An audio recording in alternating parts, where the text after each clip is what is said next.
मध्य प्रदेश की 2 विधानसभा सीटों पर उपचुनाव है। विजयपुर और बुधनी विधानसभा सीट।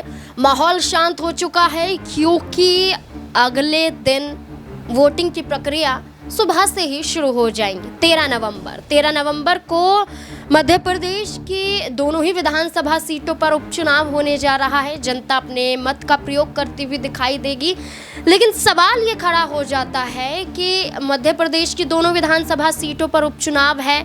केंद्रीय मंत्री शिवराज सिंह चौहान हो या मध्य प्रदेश के मुख्यमंत्री मोहन सिंह यादव हो या भारतीय जनता पार्टी के दिग्गज चेहरे हो, वो प्रचार प्रसार करने में मैदान में उतरते हुए दिखाई देते हैं, लेकिन गायब नजर आते हैं केंद्रीय मंत्री ज्योतिरादित्य सिंधिया। क्या ज्योतिरादित्य सिंधिया बीजेपी से नाराज हैं?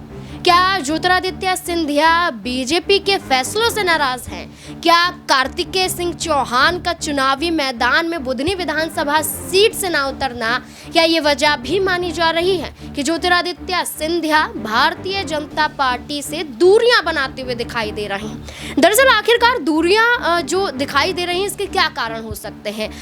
बुधनी विधानसभा सीट महत्वपूर्ण विधानसभा सीट मानी जा रही है। भारतीय जनता पार्टी लगातार चुनाव जीतती हुई दिखाई दी है। लगभग यहाँ पर 5 से 6 बार तो खुद शिवराज सिंह चौहान ने विधानसभा का चुनाव जीता है।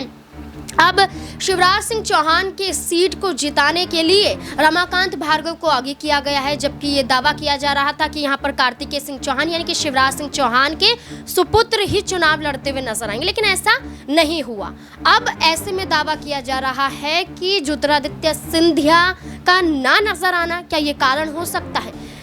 इस कारण को तो स्पष्ट रूप से नहीं बताया जा रहा, लेकिन इसके कई और यहाँ पर पहलू दिखाई दे रहे हैं। ये दावा किया जा रहा है कि ज्योतिरादित्य सिंधिया अन्य राज्यों में अपनी मौजूदगी पेश कर रहे हैं, यानी कि महाराष्ट्र झारखंड में विधानसभा का चुनाव है और महाराष्ट्र में भारतीय जनता पार्टी ने ज्योतिरादित्य सिंधिया को आगे किया है और ज्योतिरादित्य सिंधिया वहाँ पर प्रचार प्रसार कर रहे हैं और इसी आधार पर वो मध्य प्रदेश के उपचुनावों में सक्रिय नजर नहीं है।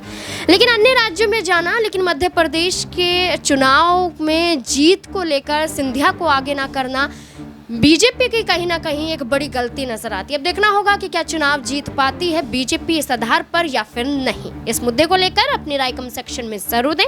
देखते रहें SPN9 न्यूज़। धन्यवाद।